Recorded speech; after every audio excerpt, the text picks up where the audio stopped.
नमस्कार. मी ॲस्ट्रोस्मिता गिरी.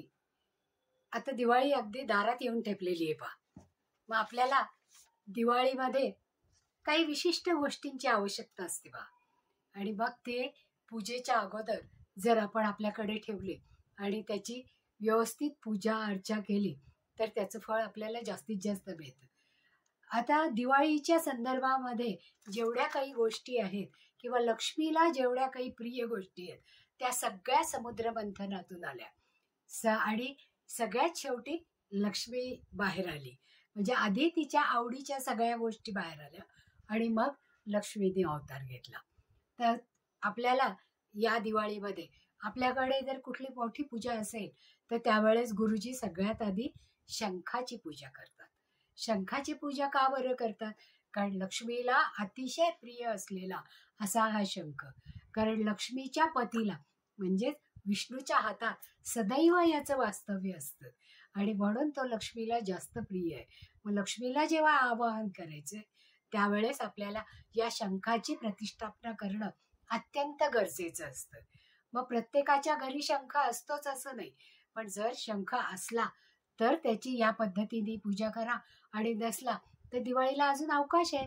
वसुबारसेच्या दिवशी त्याची पूजा करायची आहे आणि धनत्रयोदशीच्या दिवशी आवाहन करून तो पूजेमध्ये दिवाळी होईपर्यंत ठेवायचा आहे. की त्याचा फायदा आपल्याला काय होतो ते आपण पाहूया.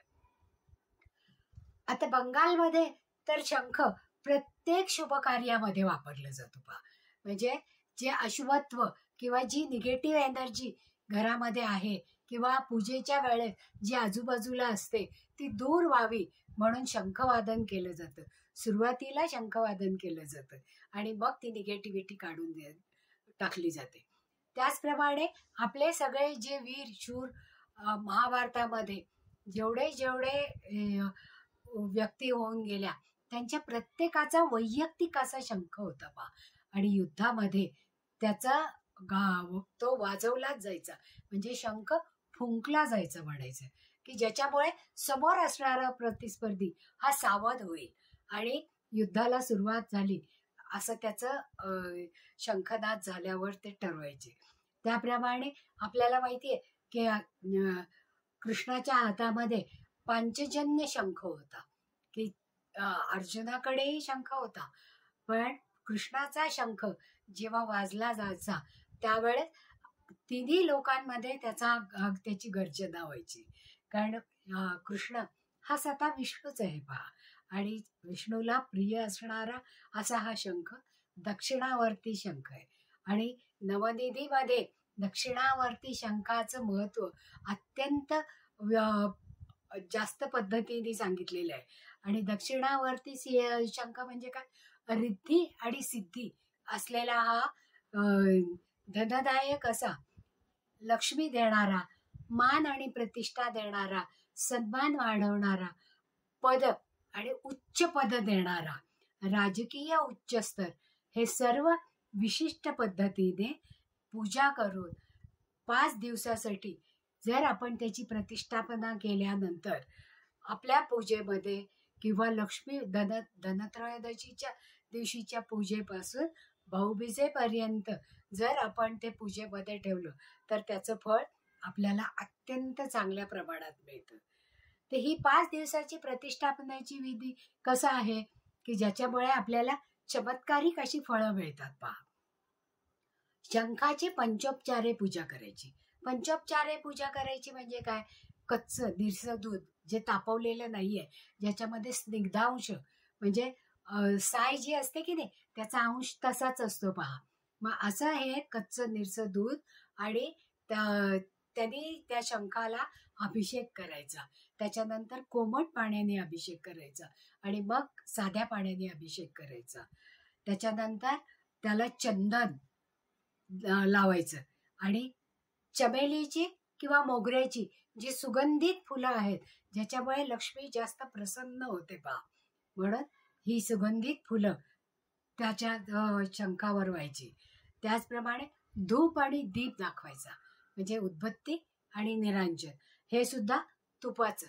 आणि नैवेद्यासाठी एखादं फळ द्यायचं म्हणजे नारळ दिला तरी सुद्धा चालतो किंवा एखादं जे रसरशीत फळ आहे, ज्याच्यामध्ये रस आहे, मोसंबी, संत्री या अशासारखी जी फळं आहेत, त्याचा नैवेद्य जर दाखवला तर शंखाला तो जास्त प्रिय आहे.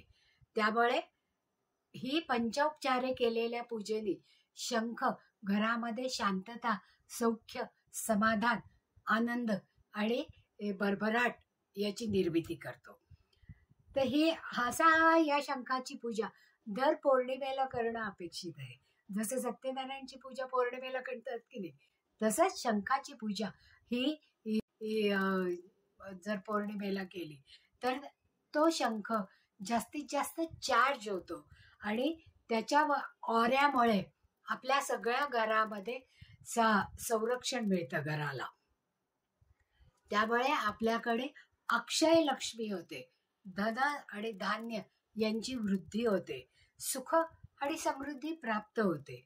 मग असा हा दक्षिणावर्ती शंख आपल्याकडे असायलाच हवा, नाही का? या शंखासाठी एक मंत्र म्हणला जातो पहा, तो ओम ह्रीं श्रीं श्रीधराय लक्ष्मी सहोदराय दक्षिणावर्त लक्ष्मी शंखाय समुद्र प्रभवाय सर्वसिद्धिप्रदाय नमः.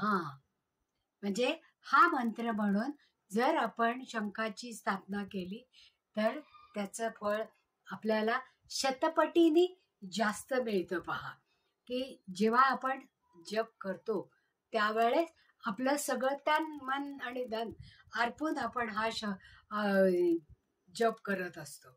आता हा शंख सुद्धा समुद्र मंथनातून मिळालेला आहे आणि लक्ष्मीला प्रिय असलेला. विष्णूसाठी कोणती शंख आणि चक्र लावतात पहा की जिथे विष्णू आहे, आणि लक्ष्मी कलश आणि नारळ. जेव्हा आपण कलश म्हणजे तांब्यावर जेव्हा पानं ठेवून आंब्याची किंवा विड्याची त्याच्यावर नारळ ठेवतो आणि ते लक्ष्मी विष्णू असतात.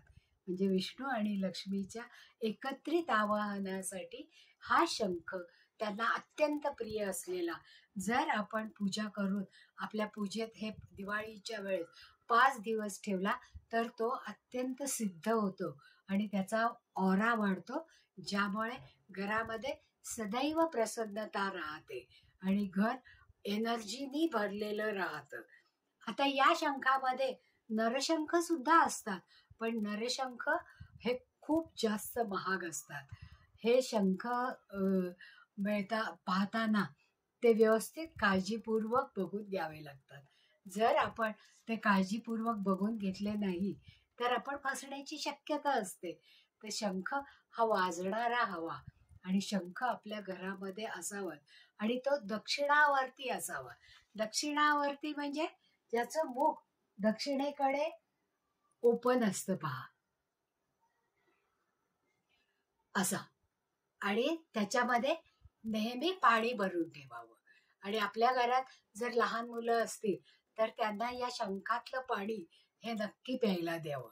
किंवा खूप मोठ्या आजारातून उठल्यानंतर या शंखाचं पाणी जर दिलं तर त्याचा जास्तीत जास्त फायदा होतो. पूजा करताना शंखोदकाचं या शंखामध्ये असणाऱ्या पाण्याचं प्रोक्षण हे केलं जातं, म्हणजे घरभर शिंपडलं जातं, ज्यामुळे पवित्रता वाढते. हा दक्षिणावर्ती शंख आहे आणि असा शंख आपल्या पूजेमध्ये असणं अत्यंत आवश्यक आहे. आवडलं असेल तर लाईक करा, सबस्क्राईबही करा आणि तुमच्या सगळ्या मित्रमैत्रिणींपर्यंत ही माहिती पोहोचवायची असेल तर शेअरही करा. तर पुन्हा आपण पुढच्या व्हिडिओमध्ये धनत्रयोदशीच्या दिवशी, कारण वसुबारसेच्या दिवशी आपण वसुबारसेचा व्हिडिओ केलेला आहे आणि वसुबारसेच्याच दिवशी शंखाची पूजा करायला पाहिजे. म्हणून हा दक्षिणावर्ती शंखाचा, ज्याच्यामध्ये रिद्धी आणि सिद्धी यांचा वास असतो, म्हणजे लक्ष्मी आणि सरस्वतीचा वास असतो, अशा या शंखाचा उपयोग आपल्याला आयुष्यभरासाठी होतो. म्हणून आपल्या पूजेमध्ये असा शंख असायलाच हवा. मग तो जर चांगल्या शुभमुहूर्तावर आपण सिद्ध करून वापरला तर त्याचा जास्तीत जास्त फायदा मिळतो. ज्यांच्या घरी आधीपासूनच शंख आहे त्यांनी वसुबारसेपासून या शंखाची पूजा करून तो जर पूजेमध्ये ठेवला तर तो नक्कीच सिद्ध होईल.